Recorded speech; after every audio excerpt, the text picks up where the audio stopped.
Olá pessoal, vamos para mais uma aula e esta aula tem como objetivo compreendermos o campo magnético que se forma em torno de um fio quando ele é atravessado por uma corrente elétrica. Nós temos aqui nesta pequena ilustração um fio com apenas 2 voltas, indicando que existe um campo magnético em volta do fio. Toda vez que qualquer fio, seja ele de cobre, ouro, alumínio, qualquer fio que seja bom condutor, esteja conduzindo corrente elétrica, em torno desse fio vamos ter um campo magnético. Da mesma forma que os elétrons ficam girando em torno do seu átomo, quando o campo magnético lá no gerador arranca esses elétrons da sua órbita e coloca eles em movimento pelo fio, é como se ele carregasse junto com ele o seu campo magnético. Então, ao longo do fio nós vamos ter campos magnéticos que têm um sentido de acordo com a corrente elétrica, tá bom? Então, fica muito fácil a gente compreender agora que é a partir dessa propriedade que o elétron tem de carregar o seu campo magnético através do fio, podemos então usar isso ao nosso favor, fazendo bobinas para juntar todos esses campos magnéticos em um só lugar, formando assim um eletroímã, seja ele de corrente contínua ou seja ele de corrente alternada.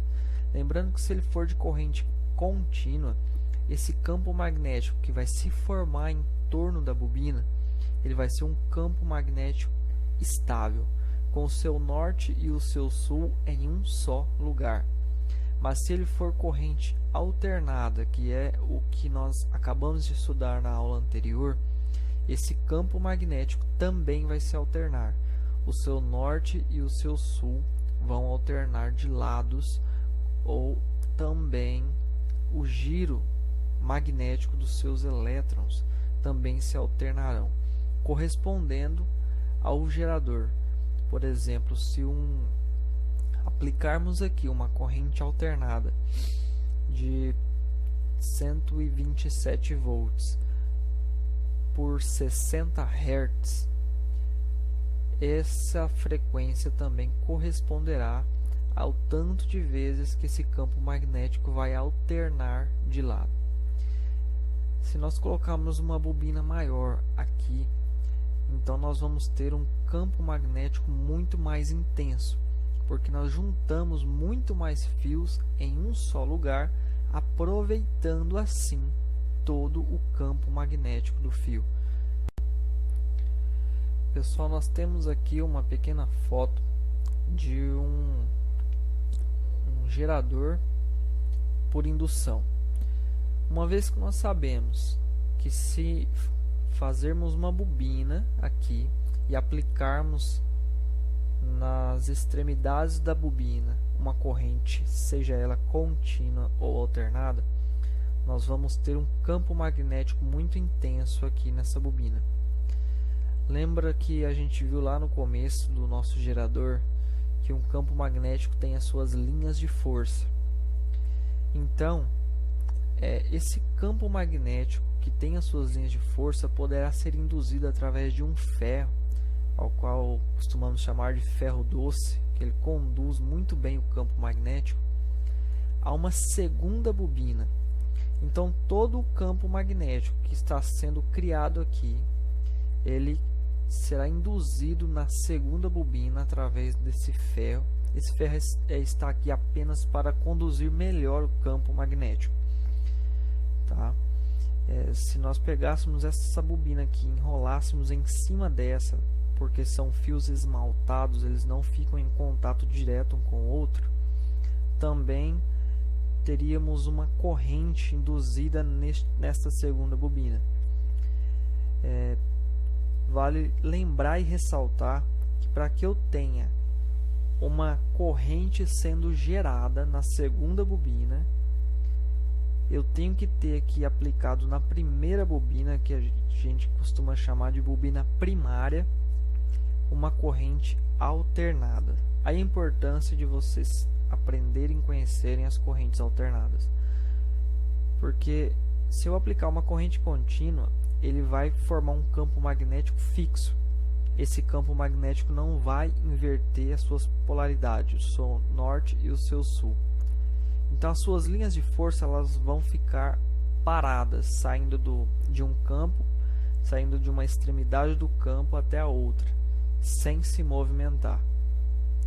Então, a única forma que eu teria de gerar corrente na segunda bobina seria se eu pegasse essa segunda bobina e começasse a movimentar ela. Isso se estiver sendo alimentado em corrente contínua. Como nós estamos vendo uma foto de um gerador senoidal, então aqui nós teríamos que ter, para que ele funcione, uma corrente alternada. Porque o campo magnético é ficar se movimentando o tempo inteiro, do norte para o sul e do sul para o norte, invertendo a sua polaridade. Consequentemente, as linhas de força iam ficar varrendo aqui a segunda bobina, que é a bobina secundária. Essas linhas de força iriam arrancar os elétrons que estão aqui, que estão estáveis, totalmente estáveis, iam colocá-los em movimento na segunda bobina, gerando uma voltagem induzida na segunda bobina. Essa voltagem que vai sair aqui na segunda bobina, ela não tem, vamos dizer assim, um valor certo. A voltagem vai variar de acordo com o tanto de voltas que nós temos aqui. Vamos supor que nós aplicamos na primeira bobina 12 volts alternado. Se nós colocarmos o mesmo tanto de volta na segunda bobina, vamos ter o mesmo 12 volts alternado do outro lado. Mas se nós colocarmos 24 voltas na segunda bobina, nós teríamos então próximo a 24 volts alternado. E conforme a gente vai aumentando as voltas aqui, ó, vai aumentando a voltagem que sai. Por quê? Porque as linhas de força que foram formadas no primeiro campo magnético estão varrendo todas aquelas espiras das bobinas. Então está gerando mais energia. Se eu quiser diminuir a voltagem, é só eu desenrolar. Um exemplo, 12 volts alternado aplicado aqui. Aqui eu coloco apenas 6 voltas da bobina. Provavelmente eu vou ter apenas 6 volts induzido na segunda bobina. Então eu teria aqui um transformador reduzindo 12 para 6 volts alternado. Então, aqui eu tenho um pequeno esquema elétrico representando muito bem essa função. Vejamos que aqui pelo esquema nós temos uma fonte de corrente alternada, que ela também pode ser representada pela simbologia AC, corrente alternada, tá? De trás para frente, porque vem do inglês. Essa corrente alternada, ela entra em uma bobina, que é a bobina primária. Esse símbolo aqui é o símbolo de um transformador. Esses dois risquinhos aqui no meio indicam o ferro que conduz o campo magnético até a segunda bobina, que é a bobina secundária. Então nós temos aqui um transformador. Podemos ver aqui que o transformador está com mais voltas na bobina secundária e menos volta na bobina primária. Isso naturalmente, agora que nós já sabemos que quando a corrente alternada é aplicada na primeira bobina, todo o campo magnético que está em volta do fio é juntado em um só lugar. Agora o circuito se torna um circuito, porque a corrente vai ficar circulando, por isso daí circuito. Vem do gerador, que pode ser um alternador, ou pode ser o próprio gerador da hidrelétrica. A corrente vai ficar circulando. Então aqui nós temos um campo magnético muito forte se alternando. Como ele está se alternando, as linhas de forças estão mudando de posição, fazendo uma varredura na segunda bobina e arrancando os elétrons da segunda bobina e colocando-os em movimento. Temos então uma corrente elétrica por indução na segunda bobina. Se nós vemos aqui que temos mais voltas na bobina secundária, dentro do campo magnético que está sendo gerado pela primeira bobina, então nós entendemos que a voltagem que será induzida na segunda bobina será maior que a voltagem que está no campo magnético da primeira bobina, porque as voltas são maiores. O esquema aqui simplificado nos dá também o símbolo de um capacitor. Nós vamos ver esse componente mais para frente com mais detalhe. Ele serviria para estabilizarmos os picos que vão sair aqui desta indução, na voltagem. E aqui ainda pelo esquema, nós ainda temos uma outra bobina. Olha só o que seria possível fazer.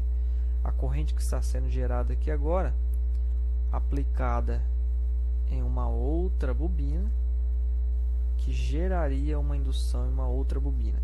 Só que isso daqui a gente não vai estudar, porque é um esqueminha que eu peguei aqui, que daria para a gente colocar um speakers aqui, tá? Ou seja, pode ser um alto-falante, pode ser um sensor. Então nós não vamos estudar essa parte. O que interessa para nós agora é esta parte aqui, ó. Vamos fazer uma recapitulação. Vocês têm que gravar muito bem isso daqui. O gerador de corrente alternada está aqui. Nós aplicamos a corrente alternada que vem se alternando positivo e negativo ao longo do fio. Entra na bobina, junta todo o campo magnético possível em um só lugar, vai criar um campo magnético muito forte nessa região, que será induzido através do ferro doce aqui até a segunda bobina. Como ela tem mais voltas, sendo varridas pelo campo magnético que se alterna de positivo e negativo o tempo todo, as linhas de força agora do campo vão varrer a segunda bobina, induzindo uma voltagem, uma corrente na segunda bobina. Olha só que incrível isso, sem nem mesmo esse fio aqui estar ligado por absolutamente nada na primeira bobina, ele apenas está perto da primeira bobina. Isso que é incrível, né? Então nós temos agora uma corrente por indução, que precisaria ser retificada por diodos, transformada em corrente contínua para poder ser usada na maioria dos circuitos eletrônicos. Pessoal, aqui nós temos alguns símbolos de diodos. Vai ser muito importante a gente estudar ao longo desse mini curso gratuito, versão gratuita, os símbolos dos componentes eletrônicos. Diodo, existe uma infinidade de diodos. Nós vamos tentar abranger somente aqueles que são usados na linha automotiva. Se fosse para a gente estudar só o componente diodo a fundo, desde a sua construção até as suas aplicações, pode ter certeza que nós ficaríamos semanas aqui falando só sobre diodo, tá bom? Mas o que nos interessa são os diodos retificadores no momento. Diodo retificador. O diodo retificador, ele é quase como todo diodo, ele tem dois terminais, como vocês já sabem provavelmente. Um é o ânodo e o cátodo. Alguns chamam de cátodo, outros chamam de anodo, mas é ânido e cátodo, tá? Em termos físicos, ele tem uma denominação um pouco mais difícil de a gente estar se expressando, mas o que nós usamos para poder retificar e separar aquela corrente alternada vai ser esse diodo retificador. Então nós temos inúmeros tipos de diodo também retificador. Aí vale a gente conhecer para que a gente vai usar o sistema, o circuito e o que carga que vai nele, para saber que tipo de diodo usar, tá bom? Esse símbolo aqui por enquanto é o símbolo que vocês têm que guardar na cabeça, que é o do diodo retificador. Só fazendo uma prévia aqui, nós também temos mais esse símbolo de diodo retificador. Temos este símbolo de diodo Zener. Pode ver que um símbolo é diferente do outro. Depois nós vamos abranger mais para frente um pouquinho só sobre estes outros símbolos. Veja que cada símbolo representa um tipo de diodo, um modelo de diodo construído, já descoberto. Olha só quantos tipos nós temos aqui apenas nesta página. Isso daqui é um diodo PIN, um diodo SCORT, se eu não me engano, é um diodo também de regulagem, diodo Zener. Os próprios LEDs, eles são diodos. Deixa eu ver se eu tenho uma outra foto aqui. Olha aqui. Isso daqui é um símbolo de um fotodiodo. Um diodo que recebe luz. Olha só que interessante. Existem diodos de tudo quanto é tipo. Esse símbolo aqui é um diodo que ele conduz quando ele recebe luz. Já esse símbolo aqui com as setinhas para cima, ó, vejam bem que tem a setinha para cima, esse aqui tem a setinha para baixo. É um diodo que ele vai passar a corrente e vai emitir luz. É os famosos LEDs que invadiram o mundo aí hoje. Já esse tipo de diodo aqui é um diodo fotodiodo. É um diodo segmentado. É um diodo de junção PNP. Tá? Isso daqui nós só iríamos abranger se fôssemos adentrar dentro de uma eletrônica mais avançada. Também temos diodo de ruptura. Aí depois temos ponte retificador. Isso aqui nós vamos usar, é o que nos interessa também. Esse símbolo aqui, ó.